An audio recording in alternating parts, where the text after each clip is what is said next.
Estimated increase sa business tax collection sa dakbayan sa Mandaue mius-us apan nakolektang buhis misaka gihapon og 3% taliwa sa nasinating pandemya. Siniko Sireno sa report.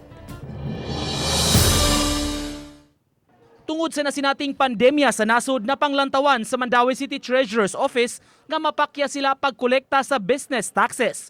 Apan mapasalamaton si Attorney Regal Oliva, Mandaue City Treasurer, nga misaka og 3% ang business tax collection karong tuiga.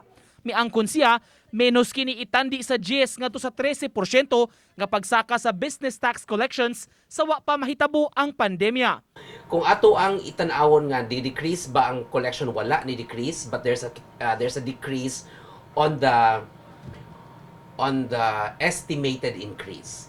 Sa pagkakaron, dunay 3.7 bilyones pesos nga cash on hand ang dakbayan nga magamit kaayo kung unsa may panginahanglan sa syudad. That's the important thing.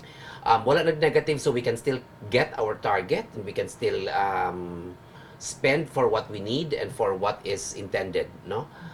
Uban ni Philip Patricio Ogrod Prado, Nico Sereno, Balitang Bisdak.